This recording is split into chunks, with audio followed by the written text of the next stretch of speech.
Sebenarnya ini bukan sekedar pengusiran. Ada kekuatan global yang sedang bekerja dan menyatu dalam kepentingan ini. Ya kalau dibilang ada namanya strategic lawsuits against public participation yang terjadi di sini ya, gitu ya. Penggunaan hukum untuk membungkam publik itu terjadi.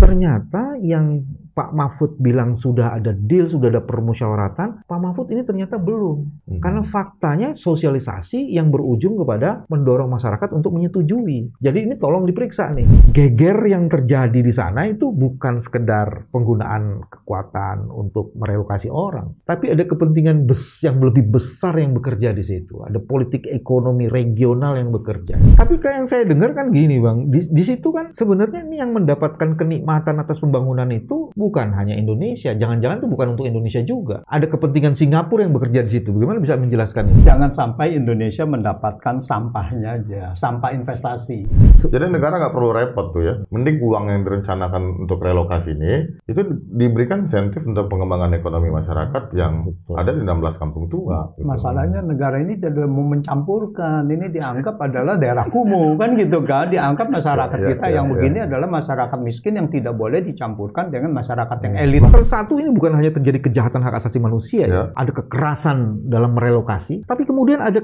ketimpangan keadilan di situ yang semakin melebarkan itu. Lagi-lagi pembangunan investasi tidak memanusiakan manusia, tapi punya potensial melakukan dehumanisasi sebenarnya. Rempang adalah wajah kekerasan.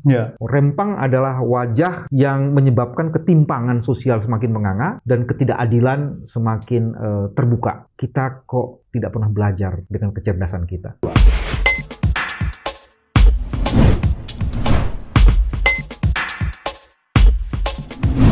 Bismillahirrahmanirrahim. Assalamualaikum warahmatullahi wabarakatuh. Teman-teman, hadir lagi di channel ini yang akan kita bahas khusus banget, viral di mana-mana, rempang yang rempong. Hadir di sini ada Boy Sembiring. Ya. Boy, apa kabar? Baik, Mas. Nggak dikejar-kejar lu? Sepertinya ya, nggak tahu juga. Gitu ya. Boy adalah direktur Walhi di Riau. Di Riau. Dan menemani kita juga ada Bang Antoni. Bang, gimana Bang? Sudah bikin analisis bagaimana? Ternyata isu ini bukan hanya isu sekedar rempang ya. Ada politik ekonomi regional yang kerja di situ ya. Iya. Oke. Juga karena ada investasi dan sebagainya. Alasan investasi lah. Dan investasi gede-gedean juga di situ. Jadi di sini kita akan bahas 3 hal nanti. Satu, apa sesungguhnya peristiwa yang terjadi? Khususnya apa betul masyarakat sudah setuju? Ya, katanya Menko mengatakan sudah ada deal. Nanti kita akan buktikan apa betul ada deal. Dan ada sejarah panjang perlawanan sebenarnya yang ada di Kepulauan Riau. Kita juga akan mengulik ke belakang dan memberi konteks. Sebenarnya ini bukan sekedar pengusiran. Ada kekuatan global yang sedang bekerja dan menyatu dalam kepentingan ini. Kita mulai dari Boy. Ya. Apa sesungguhnya yang terjadi? Kayaknya kalau kekerasannya itu luar biasa ya.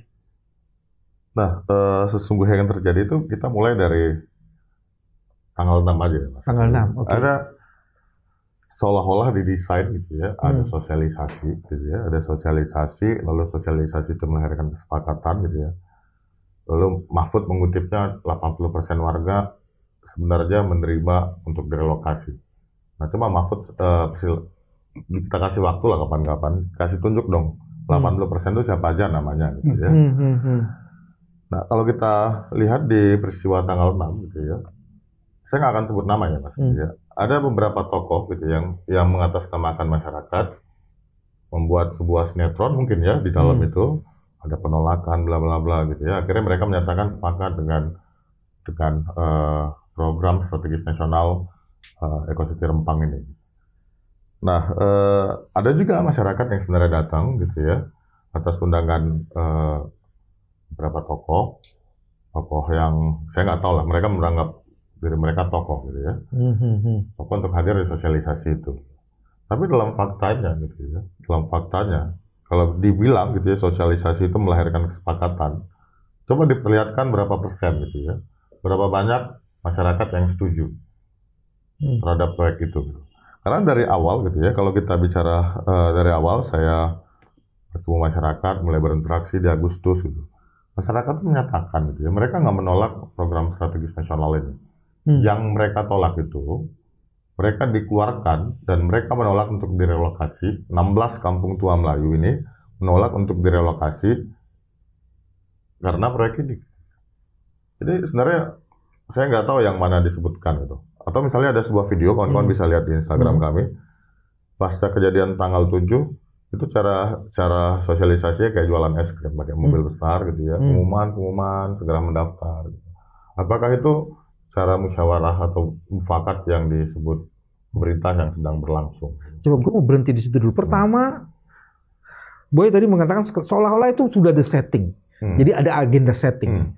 Sosialisasi, tapi kok ujungnya seolah-olah sudah ada deal gitu kan? Ya. Ada representasi masyarakat yang belum jelas sebenarnya legal standingnya orang-orang itu.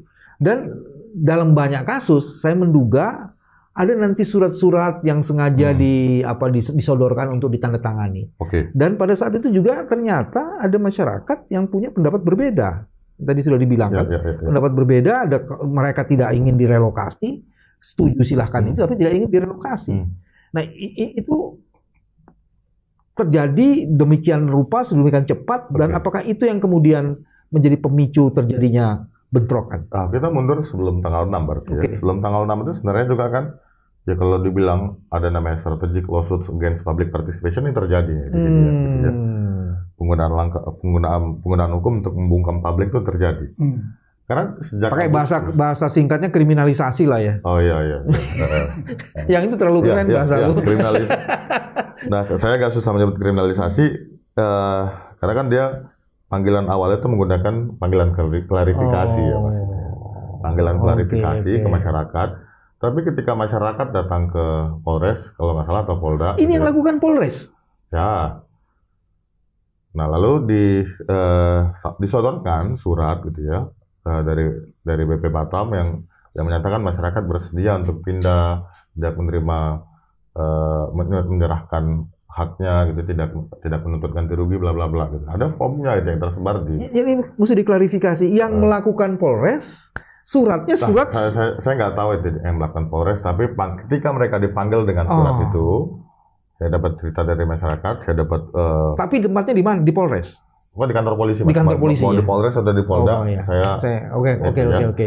Mereka diminta tantangan itu. Ada yang dengan terpaksa harus tantanganin, ada yang dengan keberaniannya menolak gitu ya. Lalu misalnya ada lagi misalnya Abah Grisman gitu ya, yang salah satu orang yang dipercaya masyarakat, ada namanya keramat organisasi masyarakat ya, organisasi rakyat, kerabatan masyarakat ada tempatan. Ini Abah Grisman gitu ya, Abah Grisman itu bahkan proses sudah sampai penyidikan dituduh gitu ya, merusak terumbu karang. Padahal dia masang batu supaya abrasinya nggak kencang di pantai.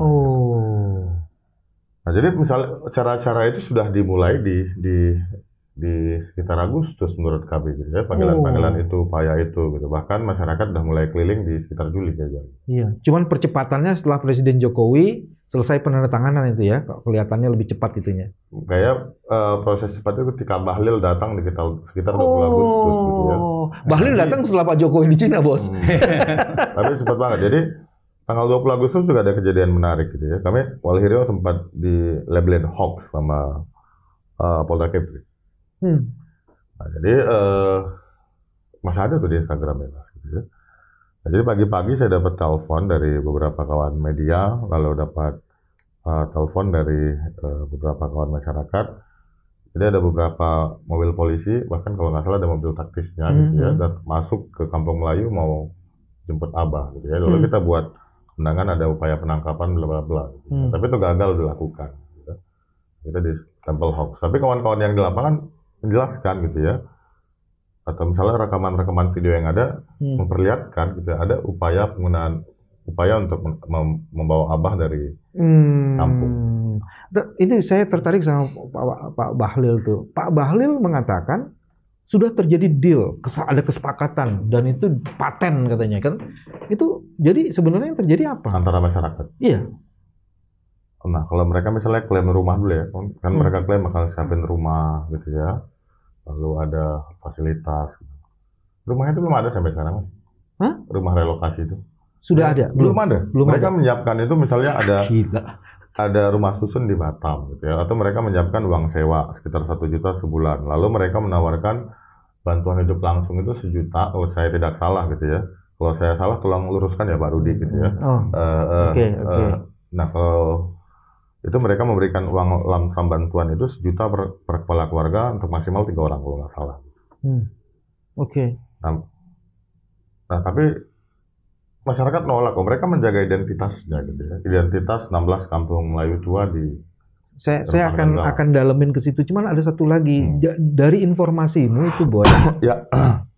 Ternyata yang Pak Mahfud bilang sudah ada deal, sudah ada permusyawaratan, Pak Mahfud ini ternyata belum. Karena faktanya sosialisasi yang berujung kepada mendorong masyarakat untuk menyetujui. Jadi ini tolong diperiksa nih. Tadi kamu pernah bilang kan, tunjukkan bukti itu. Ya. Itu waktu apa tuh kamu minta supaya ditunjukkan bukti itu? Kan kayak beritanya terakhir kemarin ya, gitu ya. Mahfud bilang 80% warga sudah menyetujui. Saya tunjuk 80% itu yang mana warganya? Oke. Sebenarnya nanti yang mau dibikin apa sih yang di dalam pandanganmu atau yang sepengetahuanmu, apa yang mau dibikin di situ? Nah ini kan namanya kan dia masuk ke Permenko tentang proyek strategis nasional, tapi dalam tabelnya dia masuk di program strategis nasional Eco City Rempang.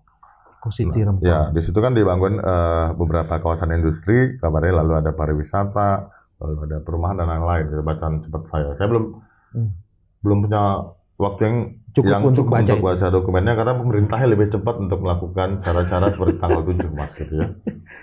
Boy, nanti saya mau masuk kepada bagaimana sejarah pergerakan masyarakat Riau pada sekarang ini saya mau menghubungkan ini kepada Mas Antoni. Mas Antoni itu ternyata kalau dilihat tadi geger yang terjadi di sana itu bukan sekedar penggunaan kekuatan untuk merelokasi orang. Tapi ada kepentingan yang lebih besar yang bekerja di situ. Ada politik ekonomi regional yang bekerja itu. Dan tulisan Bang Antoni itu mulai menjelaskan itu. Ini ada kekuatan yang sedang bekerja. Dan kekuatan ini levelnya bukan kekuatan tingkat nasional aja itu. Gimana nih? Tolong dijelaskan nih. Supaya kita bisa menghubungkan antara kerusuhan dan kerusakan serta kekuatan-kekuatan yang bermain. Iya, terima kasih Pak BW. Ini kalau kita lihat bahwa kata-kata yang selalu dibawa ini adalah demi investasi. Jadi ini memang tadi dikatakan ya oleh Pak Boy bahwa ini untuk Eco City dan sebagainya. Ya ini kan ada pembangunan investasi. Investasi dalam arti bahwa di situ dibangun kawasan pariwisata, kawasan perumahan elit ya. Nggak mungkin ini kalau nggak elit semuanya. Dan ini akan menjadi, kalau kita lihat, menjadi segitiga, penunjang segitiga dengan Singapura, Bintan, Batam. Gitu. Nah, ini kan segitiga itu kan, ini penunjang gitu kan, di sini semuanya. City-nya di situ ya. Ya. Nah ini kita sudah baca semuanya bahwa rencana investasi ini sampai mencapai 381 triliun sampai tahun 2080. Jadi yang disebut Pak Bahlil cuma 11 triliun itu kecil banget itu. Kecil banget, itu nggak ada ininya. Nah, normalnya kalau kita lihat ada investasi, kan rakyat itu harusnya senang. Ya. Investasi ini kan sumber kemakmuran, sumber kesejahteraan. Tanpa investasi, kita tidak mungkin bisa meningkatkan kita punya ekonomi. Gitu. Tetapi pertanyaannya, kenapa bahwa ini ditolak masyarakat? Apapun yang tadi secara kronologisnya gitu ya. Tetapi ini ada penolakan masyarakat secara kuat. Artinya apa? Masyarakat merasa bahwa ini tidak memberikan manfaat kepada mereka. Bahkan kalau kita lihat, mereka ini akan direlokasi tadi ke mana, ke satu flat kemana dan sebagainya. Mungkin ada yang itu ke Pulau Galang. Ke perumahan direlokasinya itu, bukan ke pulau. Nah kalau perencanaan itu kan ke Pulau Galang. Pulau Galang. Pulau Galang atau Galang Baru ya, saya lupa ya, Mas gitu ya. Nah tapi saat ini kan ada camp Vietnam gitu ya. Nanti ada di belakang camp itu ada camp Vietnam juga di situ. Ada satu lokasi yang disiapkan untuk masyarakat gitu ya. Nah, bakal dibangun katanya rumah dengan luas tanah 500 meter kayak sekarang ya. 500 meter dengan ukuran rumahnya tipe 45 ya, tipe 45. Tapi semuanya itu baru janji lah ya. Iya kan? Belum dibikin, rumahnya belum ada Kayaknya lokasinya. itu belum janji juga sih. Saya pikir mereka belikan imajinasi. Imajinasi. Balik lagi ke sini, Bang. Jadi terus Iya, jadi artinya bahwa ini adalah masyarakat menolak, merasa bahwa manfaat itu tidak ada. Karena manfaat apa yang didapat kalau mereka itu harus pergi dari kampung halamannya? Kan secara logika tidak ada manfaat itu. Jadi saya katakan bahwa di beberapa tulisan saya itu artinya ini apa bedanya dengan investasi atas nama investasi dengan sebetulnya invasi dari mereka punya tanah, kan gitu. Ya. Investasi atau invasi? Invasi dari kepemilikan tanah mereka gitu. Mereka direlokasi. Kalau kasarnya kita lihat bahwa ini sama juga mereka melihatnya Anda ini invasi. Ya. Nah, disinilah mereka menolak, mereka tidak mau ini tanah kami gitu. Ya, seharusnya mereka itu diberikan tempat tinggal bagian dari situ. Kan cuma sedikit juga itu, nanti pengembangannya begitu. Jangan sampai pengembangan ini seperti yang terjadi di reklamasi Pantai Utara Jakarta. Di situ bahkan dibangun tembok besar kan itu pemisah antara ini daerah kumuh dengan daerah elit gitu. Lagi-lagi ada disgregasi di situ ya. Itu. Tapi kayak yang saya dengar kan gini, Bang, di situ kan sebenarnya ini yang mendapatkan kenikmatan atas pembangunan itu bukan hanya Indonesia, jangan-jangan itu bukan untuk Indonesia juga. Ada kepentingan Singapura yang bekerja di situ. Bagaimana bisa menjelaskan itu? Nah, ini kita lihat bahwa investasi ini pasti ada investornya. Investornya bukan Indonesia saja. Tadi sudah dikatakan ya. Apa belum saya tadi lupa yang itu. Tapi artinya ini adalah investasi asing. Ya, Cina yang udah pasti kan Cina udah pasti kan di situ pabrik kaca ya sama solar panel gitu kan. Nah, mereka mau bangun di situ solar panel untuk kemana? Mereka menjualnya akan ke Singapura. Itu yang dibilang kita ekspor ke sana. Secara ekonomi mungkin menguntungkan bagi Indonesia, tetapi tetapi siapa yang menikmati? Kan lagi-lagi seperti begitu. Kita bilang nikel hilirisasi kan menguntungkan secara ekonomi, GDP, PDB bertumbuh. Tapi siapa yang menikmati? Kan gitu kan, investor yang asing gitu. Kalau investornya China ya mereka yang menikmati. Gitu. Berarti sebenarnya investasi juga dari Singapura ya? Dari investasi kita melihatnya ini belum pasti, tapi kita melihatnya bahwa ada beberapa desas-desus lah atau dokumen lah yang berseliweran bahwa ini investasi antara China dan juga dari beberapa dari Singapura, pengusaha-pengusaha Singapura, dan juga kemungkinan dari Inggris juga ada. Jadi di situ. Nah, kalau kita lihat kan dari Inggris itu sudah digembar-gemborkan kan sebetulnya sama juga dengan mereka mau investasi awalnya ya di IKN kan ya. Nanti kita lihat di situ kan dipasang siapa namanya Tony Blair gitu sebagai dewan pembina kalau nggak salah ya awal-awalnya begitu. Itu yang membuat yang menarik sebetulnya investasi-investasi dari luar. Tetapi kalau ini saya lihat China dan Singapura sudah mampu gitu, nggak usah Inggris juga nggak apa-apa gitu. Karena Singapura ini sangat berkepentingan karena dia menunjang yang segitiga emas itu dan di sini adalah kawasan menjadi kawasan elit. Nah, Singapura sangat berkepentingan untuk menjaga daerah-daerah yang akses ke dia adalah kawasan elit gitu. Jadi sebenarnya di situ bukan hanya ada pabrik ya, Bang. Di situ akan ada industri yang gede-gedean, tapi juga ada pariwisata ada di situ. Ada perumahan-perumahan elit di situ dan ada suplai energi ke Singapura. Enak banget nih Singapura nih. Dia menerima energi yang dari solar panel itu, tapi kemudian dialirkan ke sana. Sementara yang babak belur itu 16 kampung tua yang ada di situ. Nah, ini jangan sampai Indonesia mendapatkan sampahnya aja, sampah investasi. Begini kalau kita lihat adalah Batam juga akan ditata ulang. Dalam arti kemungkinan besar kawasan industrinya itu akan dimundurkan. Ini untuk pariwisata dia. Bantan, Bintan itu untuk pariwisata. Ditarik ke Rempang. Lalu ditarik ke Rempang, makanya bahwa beberapa orang yang kampung itu mereka direlokasi untuk ke Galang atau yang lainnya gitu. Jadi ini akan menjadi suatu eco-city. Nah, ini yang dimaksud dengan eco-city. Sebetulnya ya nanti mirip-mirip seperti forest city-nya Malaysia lah. Ya untuk itu. Tetapi ini kan dengan menggusur yang sudah ada. Dan apa bedanya mereka dengan kalau kita mau kaitkan lagi dengan VOC yang dengan alasan atas nama dagang mereka menginvasi Indonesia kan sama. Dia atas nama dagang, atas nama investasi gitu. Saya mau dalemin ini di sini nih. Soal invasi dalam kaitan ini. Kalau di hak asasi manusia itu kita mengenal genocide. Frasa kata genocide. Ini apa sekedar relokasi, apa sebenarnya ini proses genocide sebenarnya? Karena mereka hidup turun-temurun kan, Bos. Dan ada sejarah panjang perlawanan kan di Riau itu. Mereka terus-menerus digusur dengan industri, berbagai industri. Sebagai seorang wali, lo bisanya fasih dong menjelaskan itu. Ya, kalau secara investasi saya karena besar di Riau ya Mas, bukan kan ini provinsi yang berbeda. Oh, Kepulauan Riau ya, provinsi Kepulauan Riau. Nah, tapi dalam sejarahnya gitu ya, dalam sejarahnya kalau Riau itu kita sangat pasif. Sejarah utama serangan kapitalismenya itu, industrialisasinya itu minyak. Gitu ya. Oke. Ketika minyak habis, lalu masuk di ketika minyaknya udah lancar gitu di 70-an masuk KPH, orang ambil kayu sembarangan. Gitu. Oke.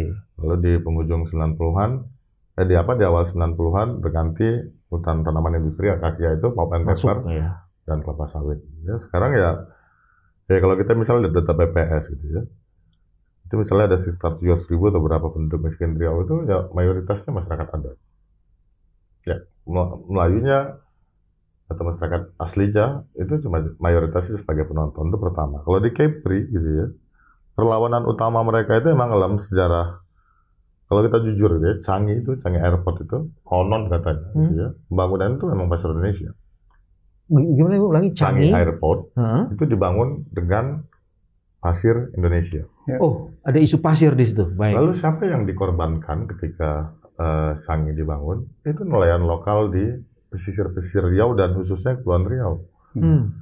Nah, makanya akhirnya kalau kita ingat sejarah aja, kita Megawati akhirnya mengeluarkan larangan ekspor gitu ya. 2002, 2003. Nah, 2002, 2003 gitu ya. Lalu kalau bercandaan kita di Riau gitu ya, Kepri selalu punya sejarah perlawanan kuat di level grassroots ya. Lalu salah satu orang tua kami bilang di Riau gitu ya. Ya, tapi sayangnya gitu ya, ketika 2002 dan 2003 sekalipun itu tokoh Riau Darat lah yang berperan besar untuk penghentian aktivitas ekspor tersebut. Ya. Nah, ini kita lihat bahwa Kepulauan Riau gitu, contohnya gitu ya, saya nggak mengerti gitu ya, ketika misalnya dalam pilihan lembaga adat Melayu Batam yang tidak memberikan solidaritas kepada masyarakat. LAM itu LAM Kepri, LAM Kepulauan Riau, LAM di Riau-nya, LAM di beberapa kabupaten di Provinsi Kepulauan Riau itu menyatakan tuh dukungan mereka oke lah. Mereka dukung investasinya. Tapi mereka dengan tegas menyatakan menolak gitu ya. Menolak 16 kampung Melayu tua di relokasi dan digusur. Lalu mereka mengutuk tindakan kekerasan yang terjadi pada peristiwa tanggal 7. LAM Batamnya enggak gitu. Itu salah satu contoh gitu ya. Apakah pernyataan LAM Batam itu merepresentasikan kehendak Melayu gitu ya? Karena Rempang Galang itu kan bagian dari LAM-nya Batam, Mas gitu ya. Tapi yang saya masih bingung gitu ya, kenapa masih ngotot direlokasi, dan apakah benar relokasi ini sebenarnya awal dari genosida? Nah, kalau misalnya kita dengan sekolah hukum kan ada misalnya dalam teorinya kalau misalnya tindak pidana itu ada namanya tindakan persiapannya, preparation gitu ya. Nah, lalu pertanyaan kayak gini, orang yang biasa hidup dengan aktivitas melaut, lalu mereka hidup di rumah yang dengan cukup besar, cukup luas itunya, lokasinya. Lalu mereka sebagai penduduk asli gitu ya, mereka dipindahkan ke satu lokasi dengan paksa tanpa persetujuan. Apakah itu bukan proses persiapan untuk menghancurkan gitu ya suku Melayu itu gitu ya? Menghancurkan Melayu tua yang sudah eksis dari 1834 di sana gitu ya. Nah, kayaknya Komnas HAM perlu berpikir gitu ya. Komnas HAM kayaknya perlu meninjau gitu ya. Apakah ini apa yang dilakukan pemerintah bagian dari tahapan gitu ya, atau bagian dari unsur yang disebut dengan genosida? Sebenarnya dari diskusi ini sedikit mau nambahin. Kalau saya melihatnya adalah tidak by design untuk genosida tadi. Saya rasa ini adalah motifnya murni finansial. Bisnis, ya. Bisnis. Tapi bisa berdampak pada bahwa pada saat itu akan berdampak itu ya. Nah, inilah yang kita harus ingatkan. Ini kalau Anda yang lakukan ini sampai harus mereka relokasi ke tempat ini, maka yang ada adalah pemunahan dari masyarakat adat atau adat itu sendiri gitu kan, Melayu tua itu. Nah, ini yang harus mereka pikirkan. Ya harusnya adalah mereka diberikan hak di tanah mereka itu. Apakah bahwa ini mereka dibangunkan di daerah situ juga gitu. Nah, ini yang harusnya adalah bisa menyatu antara pariwisata atau investasi dengan masyarakat setempat. Ini kan semuanya masalah di tempat kita adalah begitu ada di Indonesia, begitu ada pembangunan, investasi dan sebagainya, masyarakat ini semuanya tergusur. Nah, ini yang tidak boleh terjadi. Tapi negara nggak usah repot kok bangunin masyarakat. Karena mereka kalau kita berkunjung ke lapangan, mereka sebenarnya sudah cukup berdaya dengan hasil lautnya, hasil pertaniannya, hasil pekerjaan sehari-harinya, pengolahan pariwisata secara mandiri. Nah, tinggal kalau mau dibantu ya kasihlah insentif untuk kembangin bisnisnya gitu ya. Insentif kembangin itu ya. Jadi negara nggak perlu repot tuh ya.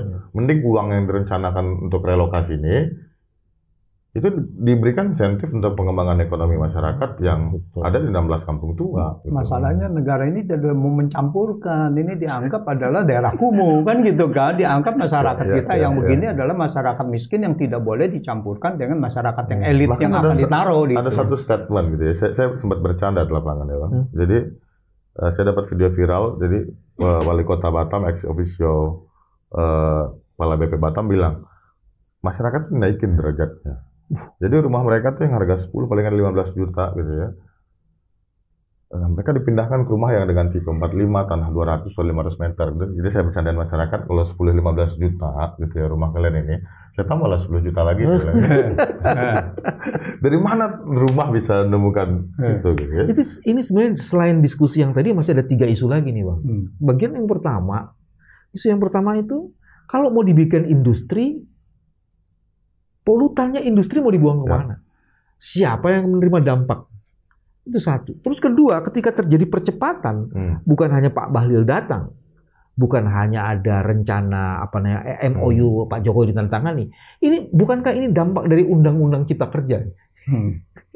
Terus dalam salah satu dampaknya dari Undang-Undang Cipta Kerja itu, seluruh persoalan di daerah ditarik ke pusat. Makanya kemudian ada pernyataan kan, urusan ini silakan urus di pusat. Dan satu lagi Bang, yang secara tidak sadar ini, dengan pergantian pimpinan, ini sekarang otorita dan pemerintahan nyatu. Dan kemudian watak korporasinya jauh lebih kental tuh. Ada 3 itu, lo mau milih yang mana yang jawab? Saya melihat kayak gini ya gitu ya.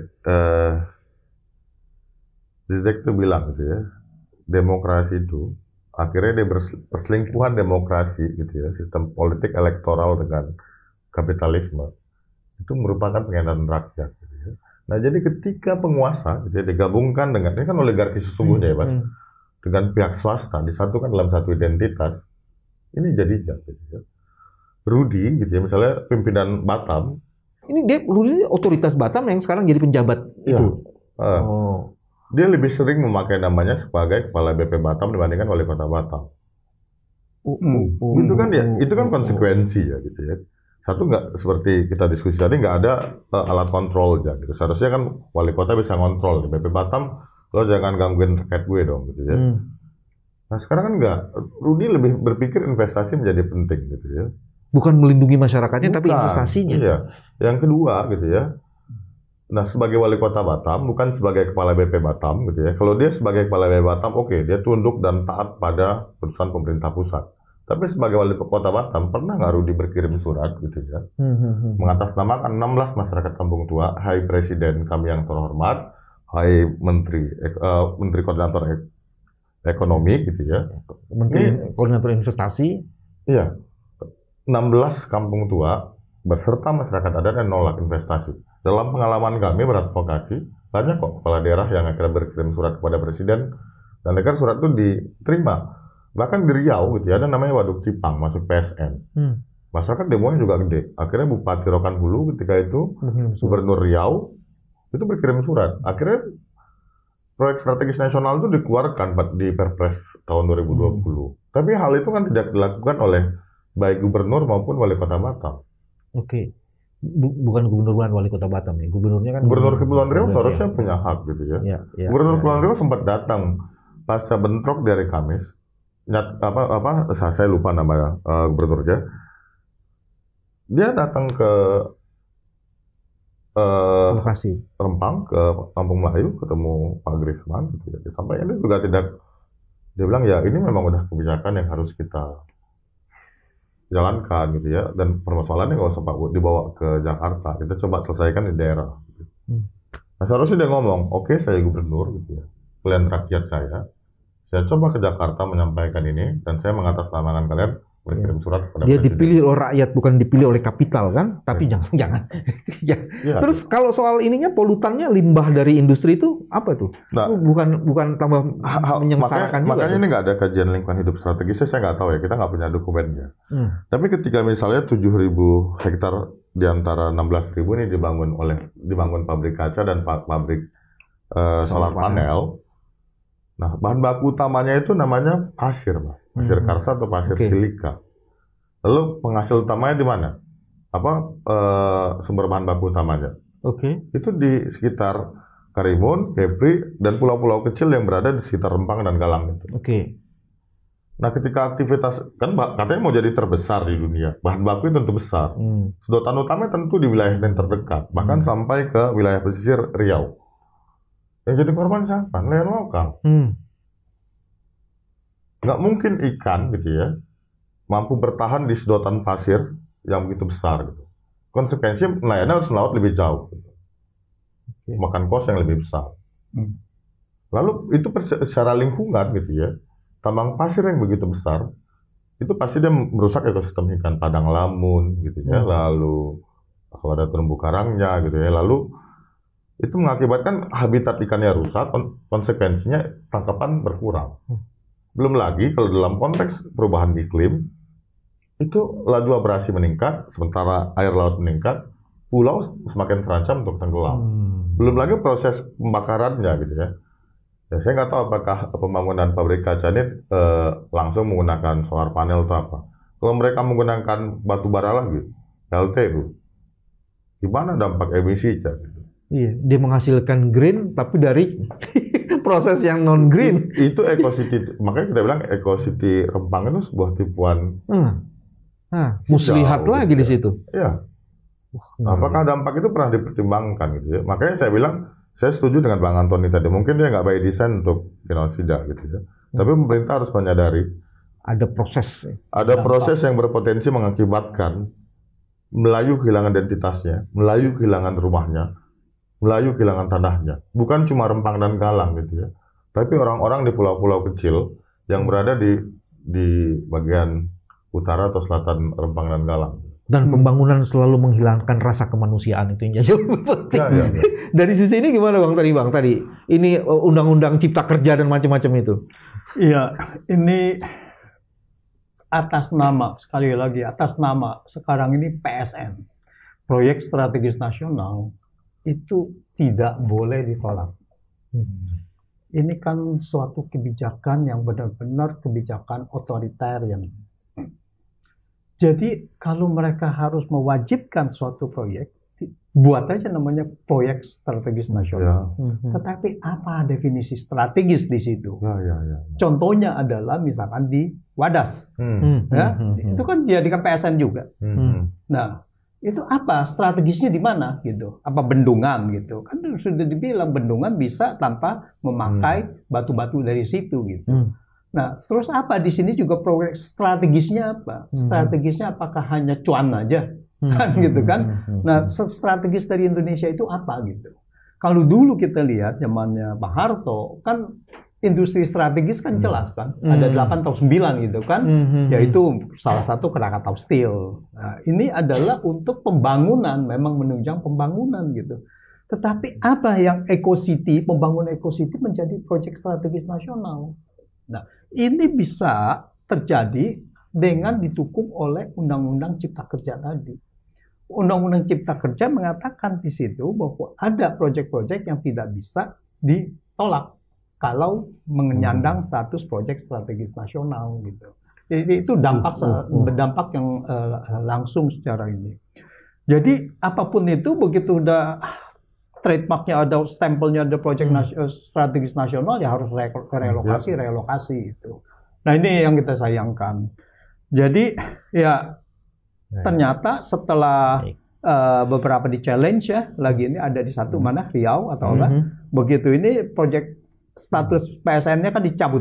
Dicabut. Ini apa? Artinya kan sebagai stempelnya main-main saja gitu kan. Aja. Kacau. Perlawanannya besar gitu.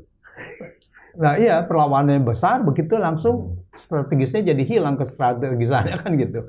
Nah saya rasa juga di sini ya kalau kita lihat 16 kampung tua ya harusnya perlawanan sangat besar lah. Harus. Iya. Dan mulai membesar, Bang. Dan mulai membesar karena dari solidaritas dari masyarakat adat Melayu dari yang lain-lain ya. Gitu. Iya.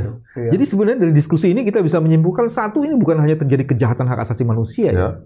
Ada kekerasan dalam merelokasi, tapi kemudian ada ketimpangan keadilan di situ yang semakin melebarkan itu.